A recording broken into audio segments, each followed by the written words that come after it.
कष्टाशिवाय काही होत नाही, काहीही होत नाही कष्टाशिवाय. या जगात यशाला शॉर्टकट नाही, अजिबात नाही. कष्ट करावेच लागतील तुम्हाला, ही सगळ्यात आणि सगळ्यात महत्वाची गोष्ट आहे. त्यामुळे तुमच्यात क्षमता आहे, ही परीक्षा तुमच्यातली ती क्षमता बाहेर काढेल, तुमच्यातलं ते कौशल्य बाहेर काढेल आणि तुम्हाला पुढे विकसित नेईल. ही सगळ्यात मोठी गोष्ट आहे. त्यामुळे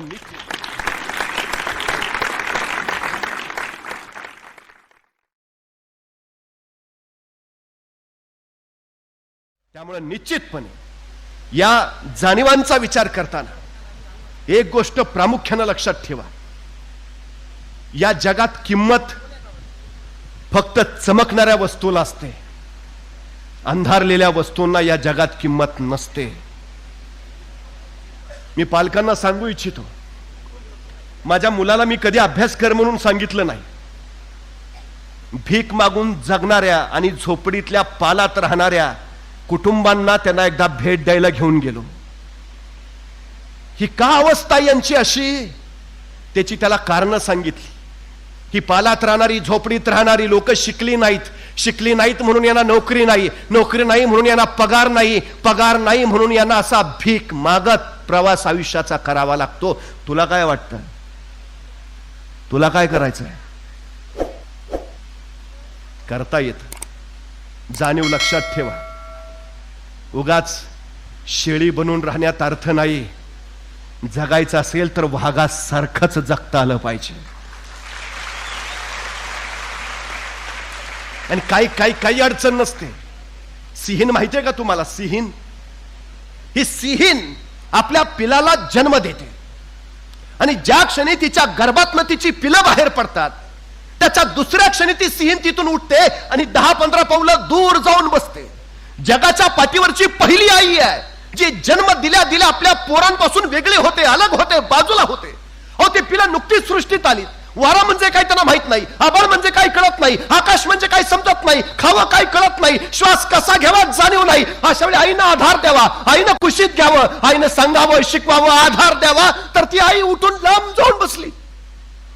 ती पिलं व्याकुळतात, आईकडे आर्त नजरेनं पाहतात. ए आई ये ना ग, घे ना जवळ. ए आई, आर्त साथ घालत राहतात, पण ती आई येत नाही. जागची अजिबात हलत नाही. ती तिथूनच फक्त आपल्या पिलांकडे बघत राहते आणि मग त्या पिलांना जाणीव होते आपली आई आपल्याकडे येणार नाही. आणि मग त्या पिलातलं एक पिलू सगळी शक्ती एकवटत, सगळी शक्ती ताकद एकवटून उभा राहतं आणि आईच्या दिशेने पाऊल टाकतं, पाय सटकतो, ढासळतं, कोसळतं, ते यातनेनं विवाळतं. ए आई, ये ना ग, घे ना जवळ. पण ती सिंहीण जागची हलत नाही. मग ते पिलू परत शक्ती एकवटतं, सगळी ताकद एकत्र करून परत एक एक पाऊल टाकतं आणि कसं बस आपल्या आई जवळ जाऊन पोहोचतं, आईला बिलगतं. दुसरा पिलू उठून उभा राहतं, धडपड करतं, कोशिश करतं, पडतं, ढासळतं, पुन्हा उठून उभा राहतं, आई जवळ पोहोचतं. एक पिलू तसं आई जवळ जात, पण एक पिलू उठायची कोशिश करत, सगळी शक्ती एकवटत, पण अंगात त्राण नाही, शक्ती जमा होत नाही. ते उभं राहता राहता ढासळतं, कोसळतं, यातनेनं विवळतं. ए आई, ये ना ग, नाही जमत आहे. ए आई, ये ना. पण सिंहीण जागची हलत नाही. ते पिलू परत प्रयत्न करत, परत उभारायची कोशिश करत, परत एकदा उभा राहतं, पहिलं पाऊल टाकतं, दुसरं पाऊल टाकतं आणि परत ढासळतं. ते असं की परत ते उठत नाही, उठून उभा राहत नाही. ती सिंहीण लांबून बघत राहते त्या पिलाकडे. ते पिलू नजरेनं साथ घालत असतं. ए आई, ये ना ग, घे ना जवळ, नाही जमत आहे मला. ए आई. पण ती सिंहीण येत नाही. काही क्षण निघून जातात आणि त्या सिंहिणीला कळतं आपलं पिलू येत नाही, आपलं पिलू आता जागेवर उठणार नाही, उठत नाही. हे कळल्याबरोबर ती सिंहीण तडकन उभा राहते, एकदा सगळं सर्वांगी शहारते, आसमान भीती डरकाळी फोडते आणि झपाझप पावलं टाकत आपल्या पिलाजवळ येते. आपल्या त्या पिलाकडे क्रुद्ध नजरेनं बघते, परत एकदा आसमान भीती डरकाळी फोडते आणि आपण जन्माला घातलेल्या पिलाच्या सरळ नरडीचा घोट घेते आणि त्याला गिळून टाकते. जगाच्या पाठीवरची पहिली आई आहे जी स्वतःच जन्माला घातलेल्या पिलाच्या नरडीचा घोट घेते, त्याला गिळून टाकते. पण असं का केलं तिनं? असं का केलं याचं उत्तर त्या बछड्या जवळ आल्यावर तिनं ज्यावेळी डरकाळी फोडली ना, त्या डरकाळीनं दिलं. ती सिंहीण आपल्या त्या बछड्याला एवढंच म्हणाली, सिंहाचा बछडा म्हणून जन्माला आलास आणि तुला जर सिंहासारखं उभा राहता येत नसेल तर तू जगून उपयोग नाही, तू मेलेला चांगला.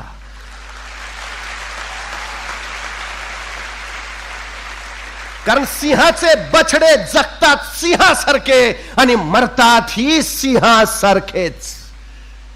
तुम्ही ठरवायचं आहे शेळीहून जगायचं की सिंहहून जगायचं.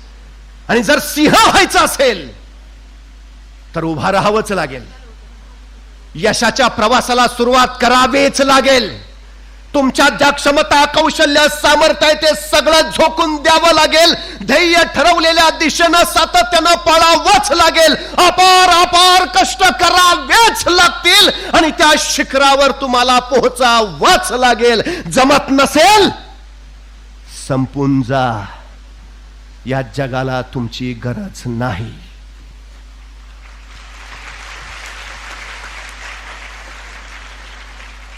या सृष्टीचा नियम आहे. इथं टिकतो कोण? जो फिट आहे तो. अनफिट माणसं टिकत नाहीत. जीवशास्त्राचा नियम आहे, सर्वायवल ऑफ द फिटेस्ट. या सृष्टीत तोच टिकून राहिला जो फिटेस्ट आहे. फिट आहे बस. तुम्हाला तुमचं फिटेस्ट पण निर्माण करावंच लागेल तर तुम्ही टिकाल. ही सगळ्यात महत्वाची गोष्ट आहे. असामान्य आहात तुम्ही, अलौकिक आहात तुम्ही, एकमेवा द्वितीय आहात तुम्ही. अभिमान वाटावाचं काम आपल्या हातून झालं पाहिजे. अभिमान वाटावाचं कार्य आपण निर्माण करून दाखवलं पाहिजे. नव्हे स्वतःच्या बुद्धिमत्तेवर, स्वतःच्या अभ्यासावर एवढा प्रचंड विश्वास पाहिजे. एक निकालाच्या दिवशी विद्यार्थी धावत धावत मुख्याध्यापकांकडे आला आणि मुख्याध्यापकाने त्याने विचारलं, सर वर्गात दुसरा नंबर कुणाचा आला? सर म्हटले, काय वेळ आहे, लोक पहिला नंबर कुणाचा आला असा प्रश्न विचारतात. हे पोरगा विचारतोय, सर वर्गात दुसरा नंबर कुणाचा आला? ते सर म्हटले, बाळ अरे पहिला नंबर कुणाचा आला असं विचारावं. तो विद्यार्थी म्हणला, सर पहिला मीच आहे हे मला माहिती आहे, दुसरा कुणाचा आलाय ते सांगा. मी पहिलाच आहे, हो मी सिंहच आहे. हा आत्मविश्वास निर्माण होणं म्हणजे यश मिळवणं. ही गोष्ट लक्षात ठेवा. आणि हा आत्मविश्वास कधी येतो? स्वतःच्या क्षमतांची ओळख पटल्यावर, स्वतःचं कौशल्य लक्षात आल्यावर, स्वतःच्या सामर्थ्याची जाणीव झाल्यावर, हो हे मी करू शकतो.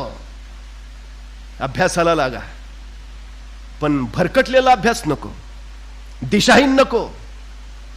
या जगात यशस्वी ते झालेत ज्यांनी नियोजनपूर्वक काम केलंय. छत्रपती शिवाजी महाराजांच्या यशाचं रहस्य काय माहिती आहे? भान राखून योजना आखाव्यात आणि बेभान होऊन त्या अंमलात आणाव्यात. हे शिवरायांच्या यशाचं रहस्य आहे. नियोजन करताना भान राखून करा. स्वतःच्या क्षमता, स्वतःच्या मर्यादा जाणून नियोजन करा. आणि एकदा ते केलं ना, मग बेभान होऊन त्याच्या अंमलबजावणीसाठी पार पडा. आमच्याकडे अडचण काय होती? आम्ही सुरुवातीला बेभान होऊन वेळापत्रक तयार करतो. पहाटे 5 वाजता उठणे, अर्धा तास प्रातर्विधी, 5:30 वाजता पहाटेच्या रम्य वातावरणामध्ये कठीण विषय सुरुवातीला घ्यावा.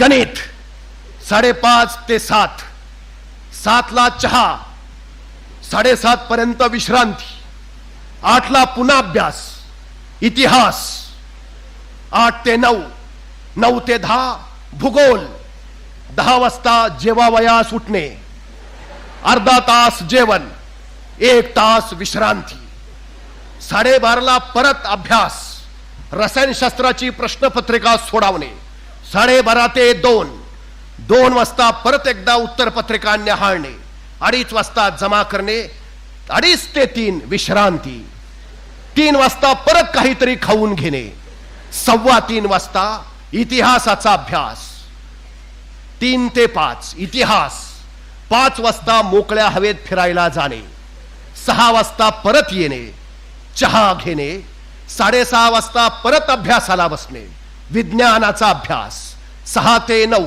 9 वाजता परत जेवावयास उठणे, 10 वाजेपर्यंत जेवणे, 10 ते 10:30 टीव्ही वरचा लागलेला कार्यक्रम बघणे, त्याशिवाय मन शांत राहणार नाही, 10:30 वाजता परत अभ्यास, मराठीचा अभ्यास करणे आणि मग वाचत वाचत झोपी जाणे, पहाटे 5 ला पुन्हा उठणे. हे पहिल्याच दिवशीचं आमचं वेळापत्रक. जसे जसे दिवस कमी राहतात तसं वेळापत्रक फार गतीनं पळत राहतं. आणि मग वेळापत्रकाची अंमलबजावणी काय? काल ठरवलेल्या वेळापत्रकानुसार पहाटे 5 वाजता उठावयाचे होते, पण रात्री मित्रानं आग्रह केल्यामुळं पानिपत बघायला गेलो. 12 वाजता परत आल्यामुळं सकाळी पहाटे उठणं जमलं नाही. मग 7:30 वाजता उठलो. 7:30 ते 8 हा विश्रांतीचाच वेळ होता, म्हणून विश्रांती घेतली. 8 वाजता इतिहासाचा अभ्यास करायचा होता, पण माझं पुस्तक सुदीपनं नेल्यामुळं मला अभ्यास करता आला नाही. वेळापत्रकाप्रमाणे चालवायचे असल्यामुळं त्या वेळेत इतर विषयांचा अभ्यास करून चालणार नाही. त्यामुळे तो वेळ मी टीव्ही बघण्यामध्ये घालवला. 10 वाजता परत जेवणाची वेळ. जेवण आज आईनं इतकं छान केलं होतं की अर्ध्या तासाच्या ऐवजी ते खायला 1 तास लागला. त्यामुळे प्रश्नपत्रिकेचा अर्धा तास त्यात आला, पण जास्त जेवल्यामुळे परत डुलकी यायला लागली. त्यामुळे हा पेपर उद्या सोडू असा विचार करून मी दुपारची शांतपणे विश्रांती घेतली. शरीराला विश्रांती मिळाल्याशिवाय मनाला विश्रांती मिळत नाही, आणि मनाला विश्रांती असल्याशिवाय बुद्धी काम करत नाही.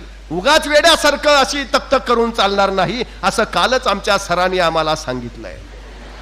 त्यामुळे नंतर डोळा लागला. खरं तर मी 1 तास झोपणार होतो, पण जाग आली त्यावेळी 7:30 वाजले होते. आता 7:30 वाजता खरं तर भूगोलाचा अभ्यास करायचं नियोजित होतं, पण मला भूगोल कळतच नाही. म्हणजे कळत नाही ते करण्यात अर्थ काय, असा विचार करून मी ते केलंच नाही. नंतर आईनं परत जेवायला हाक मारली. जेवता जेवता टीव्हीला उत्तम चित्रपट लागला होता. तो पाहता पाहता 11 कधी वाजले कळलं नाही. पहाटे 5 वाजता उठावयाचे असल्यामुळं आता अभ्यास करत बसत नाही. आता सरळ झोपी जातो, नाहीतर उद्या पहाटे उठणं होणार नाही. हे आमचं नियोजन आणि ही त्याची अंमलबजावणी. यश मिळेल. शिवाजी महाराजांच्या यशाचं कारण काय? भान राखून योजना आखाव्यात आणि बेभान होऊन त्या अंमलात आणाव्यातच. 50 वर्षाचं आयुष्य महाराजांचं, पण या 50 वर्षाच्या आयुष्यात एकही घटना अशी नाही, एकही प्रसंग असा नाही की ज्याचं महाराजांनी नियोजन केलं नाही. अहो ते जाऊ द्या, आईच्या गर्भात असतानाच ज्याच्या आयुष्याचं नियोजन ठरलंय, असा जर कोणी महापुरुष या सृष्टीत जन्माला आला असेल तर छत्रपती शिवाजी महाराजांशिवाय दुसरं नाव नाही. जन्माला यायच्या आधीच ठरलंय काय करायचंय. जन्माला येऊन जन्माला यायच्या आधीच ठरलंय काय बनायचंय. जन्माला येऊन 50 वर्षात एकही प्रसंग नाही ज्याचं महाराजांनी नियोजन केलं नाही. अफजल खानाचा कोतळा बाहेर काढायला महाराजांना फक्त 2 मिनिटं लागली, फक्त 2. पण या 2 मिनिटाच्या यशस्वीतेसाठी महाराजांनी तब्बल 1 वर्ष नियोजन केलं होतं. तब्बल 1 वर्ष.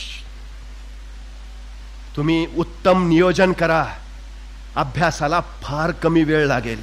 आणि नियोजनाशिवाय अभ्यास करा, वेळ अभ्यास किती केला तरी पुरणार नाही, ही वस्तुस्थिती आहे. त्यामुळे खरं तर आपल्या सगळ्यांना या येऊ घातलेल्या परीक्षांसाठी, उद्याच्या उज्ज्वल यशासाठी आणि भारताच्या भावी भवितव्यासाठी जे तुम्ही घडवणार आहात त्यासाठी शुभेच्छा देतो. आपल्या सगळ्यांची रजा घेतो. धन्यवाद.